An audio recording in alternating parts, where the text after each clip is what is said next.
Thank you. So, hi guys. My presentation was on the paper of our beloved Professor Wahid Behzadan, and what I see after reviewing the paper, studying it thoroughly, was it seems a wonderful project of the and the title is The Corpus and the Deep Learning Classifier for Collection of Cyber Threat Indicators in Twitter Stream, written by Wahid Behzadan and his colleagues at Kansas State University. And here we go.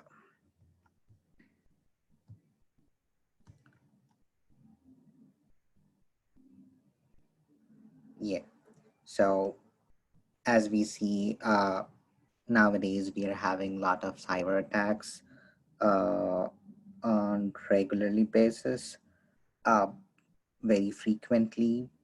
So it is important to understand the threats and the potential risk which a system can face due to cyber threats. So to understand that, cyber threat intelligence, a framework, is formed. Uh, Basically, it is to facilitate the exploration, collection, and analysis of various sources of information on cyber threats.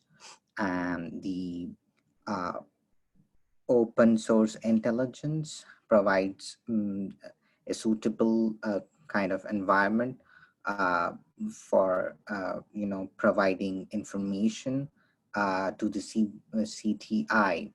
So for both offensive and defensive practitioners to discuss, report, and advertise timely indicators of vulnerabilities, attacks, malwares, and other type of cyber events that are interest to the its analyst. Basically, it is a collection of multiple frameworks, as we see, for detection and analysis of threat indicators in the social media bed. This project, like Twitter stream, but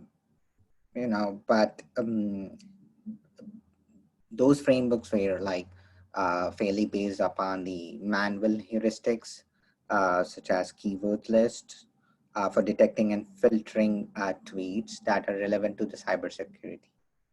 The problem with these was high false positives in the detections of tweets, sometimes negligence of valuable informations, lack of open source data set of manually annotated cyber related tweets. So this would be solving to the paper contribution. This paper was fairly divided. The main work for the paper was to create a real data set from Twitter, so which consists of like 21,000. We'll see the details in the further slides. Development of a web application which manage the which gives the annotations. We can see that in the future slides. Proposal and validation of data-driven approach. The main objective when compared to related works was the model was the data-driven to detection and classification of cyber-related tweets. Compared to the other works, they were heuristically, as we see here, keywords detecting filtering. So yeah, and the model was built on CNN, convolution neural networks. People who study deep learning would have a fair idea.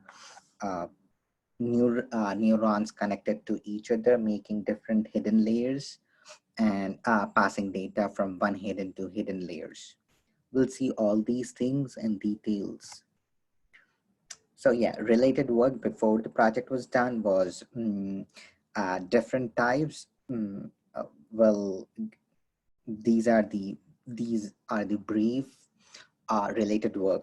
So extract cyber threat and security information to identify three types of threats: distributed denial of service attacks, data breaches, account hijacking, etc. This was one paper. The other reference given was the unsupervised approach for detecting and categorizing cybersecurity events based on the set of seed keywords by identifying and appending new words with similar meanings in the context of word embeddings, usually through TF-IDF, term frequency, inverse document frequency method. Yeah, yeah. It. I have seen that. It was. Mm, I think it is quite successful, but wasn't related to social media. Yeah, but tweets were are the other one was tweets are processed by the security vulnerability concept X factor, analyzed based on external publicly available semantic knowledge bases such as a DBpedia. The other one was framework that incorporates named entity recognition and ontology-based techniques to classify tweets at CTI related events or non-events. Now comes the data collection data set, how the data in the data set was collected. Was It was directly curated from Twitter. It was done with the help of TweetPy. Basically, they developed a uh, mm, stream of live stream of tweets which gather Twitter tweets. How they were filtering out was using certain keywords as shown, like vulnerability or the data DDoS, SQL injection, buffer overflow, for targeted filtering. Uh, Basically, kind of tagging the different tweets which shows these kind of keywords, kind of identifier. Now comes the pre-processing part of the data. As we see in the last slide, the data was uh, while collecting only, we labeled the data. The data was labeled, and after data labeling, uh, IBM Watson natural language understanding service was used to to categorize what was the textual information of each tweets. Basically, there were 5 categories in that. Uh, you know, mm, the top 3 categories with high confidence scores are extracted, which are related to cybersecurity. So basically, getting all the data and then categorizing it and picking up the highest score ones in brief. Binary labeling was determined on the presence of the relevant categories. Uh, yeah, so annotations. This part was interesting of the paper, because some papers already did these kind of stuff. They also use TF-IDF and others models before in the pre-processing, but annotations was kind of different to me. Was like 21,000 tweets. Mm, each tweet was annotated by a human cybersecurity experts, I guess, which were Wahid Behzadhan and his colleagues. Uh, and 8 different classes were introduced. And one of the 8 classes were the general and or marketing, which was created to reduce noise to differentiate threat versus relevant tweet. For example, if a particular tweet has cybersecurity or DDoS or SQL injection kind of keyword in it, but it wasn't a cyber threat or attack, then and mainly used for like marketing purposes or kind of product launch events kind of tweets, which includes these kind of events. So those were like false positives. So that was there were those kind of tweets were put into general or marketing subclass. Yeah, so a web interface was created to do annotations, user interface. The thing was they used 3 color coded buttons available for relevant, not relevant, general or marketing. So all these things were done by human cybersecurity experts to create relevancy and will give like more accuracy, I guess. Model overview. Mm. So as I said earlier, this was completely based on CNN, convolution neural network. Here, 2 CNN models were created both with identical architectures. The first CNN was to classify each tweet as relevant or irrelevant, meaning a binary classifier was there, which says relevancy or irrelevancy of the tweet to cybersecurity. And the second was to classify 8 different types. Yeah. So for vulnerability, which kind of attack was the second neural network who classifies, who was to classify. So yeah, so preprocessor text of each tweet is mapped into 150-dimensional vector of word embeddings. How pre-processed data was process of the data. Basically, the tweet text, the raw form of text, which was extracted from the Twitter, those text was lowered cases and tokenizing based upon the spaces, and then removing punctuation from those tokens, removing alphanumeric tokens, and converting digits into words, stop word, word removal and stemming, meaning shortening your word, natural language processing kind of stuff, and cleaning the word. Here comes the main architecture of the model, detailed and configurations. So the input to the proposed CNN model is a 150-dimensional word embedding vector, followed by a convolutional layer with 32 filters as a parallel fields for processing words, and a kernel size of 8 with rectified linear ReLU activation function. There comes the pooling layer of size 2 to reduce the output of the CNN layer by half, which is then flattened to a 2-dimensional vector representing the features extracted by CNN. Multi-layer perceptron comprised like, then again, the 30 ReLU cells to interpret the CNN features. This is the second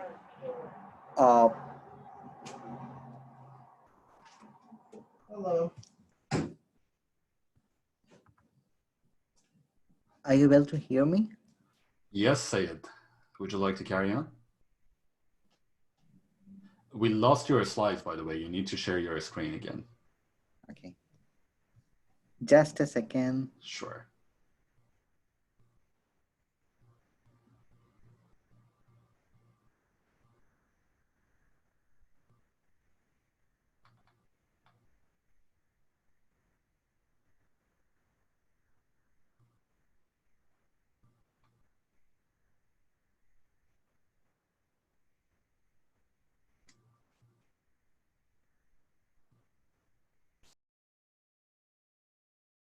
Yeah. Sorry for the stuff. The second CNN I was here, the second CNN was with the multi-layer perceptron, comprised of 30 ReLU cells to interpret the CNN features. The 8 features. The sigmoid activation function is used in the output layer to return the class with the highest probability. the last to mm, to account for the imbalance caused by the larger number of relevant samples to irrelevant samples. The first classifier used weighted classes of ratio of 1000 to 75 respectively, relevant to irrelevant. The training process uses the Adam optimizer to minimize the categorical cross-entropy loss function. Finally comes the result after the model. As we see, the mean accuracy was 94.72 on the binary classifier when compared to multiple receptor on the thread type. Uh, yeah, so uh, overall, like 95% was the accuracy, and 85, 87 was the thread type. And a critique in conclusion,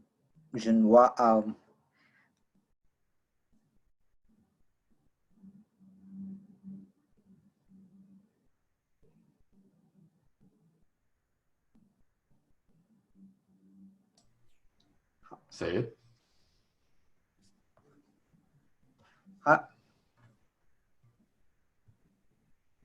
hello? Hello?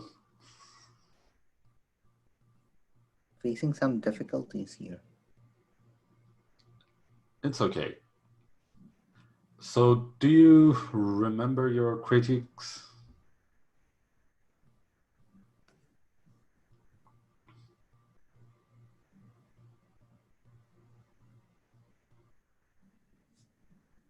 Yeah, so what I say about data was having multiple more layer of CNN on the model would give uh, a better understanding depending upon the kind of separate data, one thing. The other one would be having more data to train on the model, which might increase uh, the second perceptron threat type accuracy. I guess that reason. Yeah, that's it. Very well. So, Syed, thank you so very much for this presentation, and thank you for pushing through the technical difficulties. And I know it's not easy to criticize a paper your professor has written in front of him, but this is what we do in the scientific community. Mm-hmm. Even I do have a number of criticisms that I'm going to share with the class, but before I begin my discussion and dissection of my own work, does anybody have any thoughts, comments, or questions they would like to share with the class? Vahid, mine's directly kind of geared towards you, since you were the one that did a lot of the research. But when you did the gathering of the data from Twitter, you used very specific keywords. Did you happen to find that a lot of the tweets ended up corresponding to those keywords, or do you think that there were a lot of malicious communications that were referred to either in code or didn't specifically call on things like DDoS or some of your very specific keywords, but actually had a malicious nature involved with them? So this is a very interesting question, actually, set of questions. When we were collecting the data, we used a specific set of keyword filters. There's a large number of tweets being generated every day, and when you use the Twitter streaming API, you get to see almost all of those tweets. So we needed to reduce the workload for the manual annotators.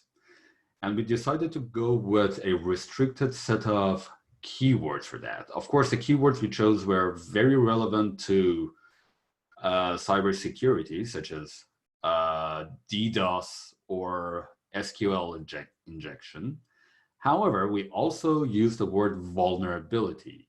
Now, it's interesting to mention that most of the tweets that contained the word vulnerability were actually about spirituality or mental disorders and depression and conditions like that. So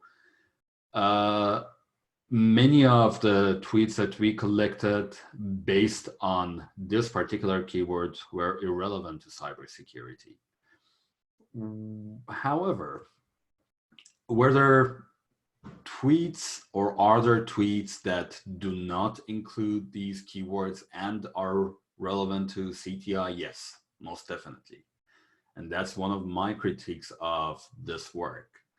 The keyword filter used for the collection of tweets is very restricted and can be expanded. Where most of the tweets that we collected related to cybersecurity, yes. Yes, it's because of our choice of keyword filters.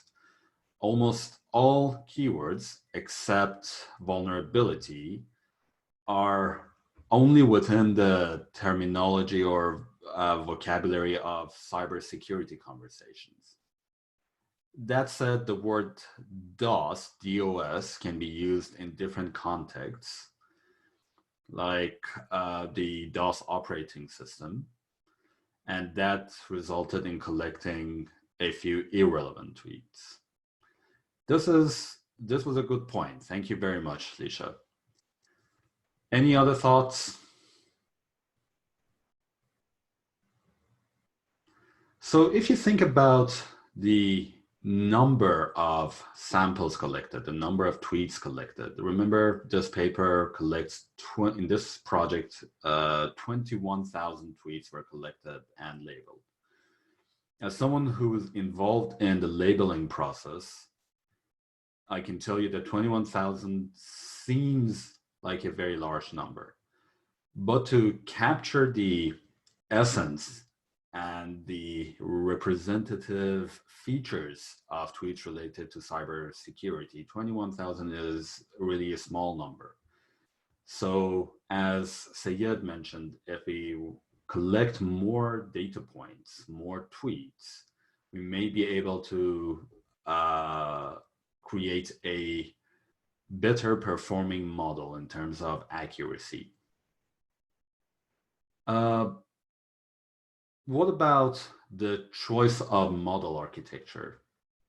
We know that words are, or we know that sentences are sequences. And you should already know, based on what we have studied in the deep learning module, that for sequence processing, we typically resort to recurrent models, such as LSTMs. Does anybody have any thoughts on why we decided to go with convolutional neural networks instead of recurrent neural networks?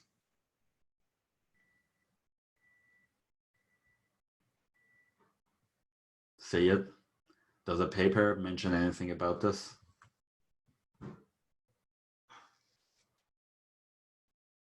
Say it again. So the question is, why did this project go with a CNN architecture instead of a recurrent neural network architecture? I guess this isn't there in the paper. Well, there is a relatively detailed discussion of this in the paper. So just to refresh your memory, I know that you might have forgotten. The problem with tweets is they are short. They're really short.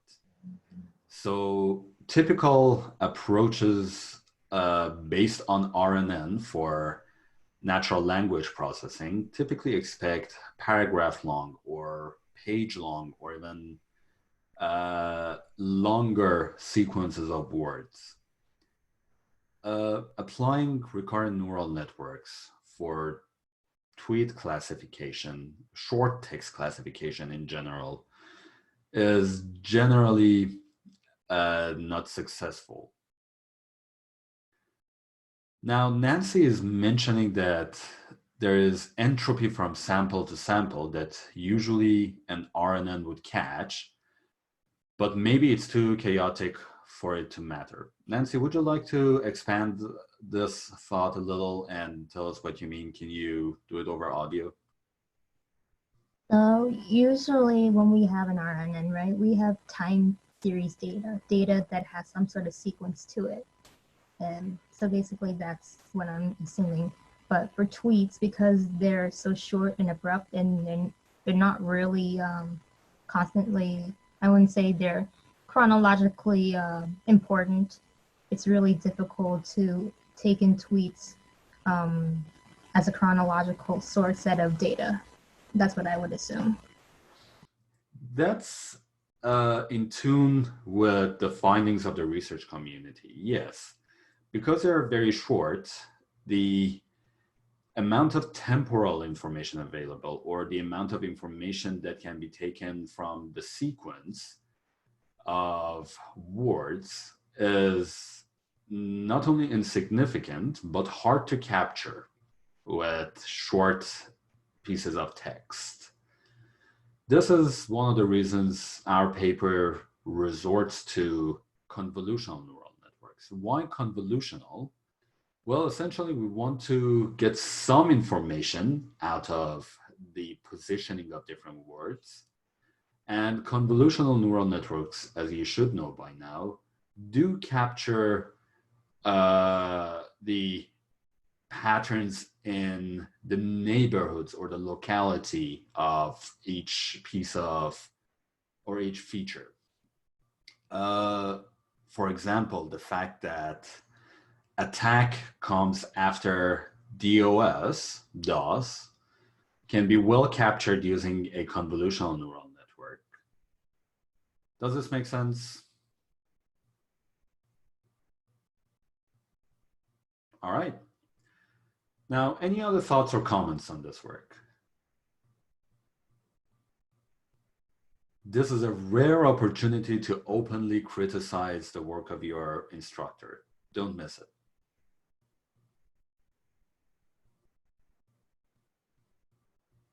Very well. So if you're interested, this is an ongoing work. We do have a couple of publications that came out of this, and Shreya, Syed, as well as my team at Kansas State University are actively working on this project. If you're interested, let me know. You're more than welcome to join the effort. Syed, thank you so very much for your presentation, and good job. Thank you. Bye-bye.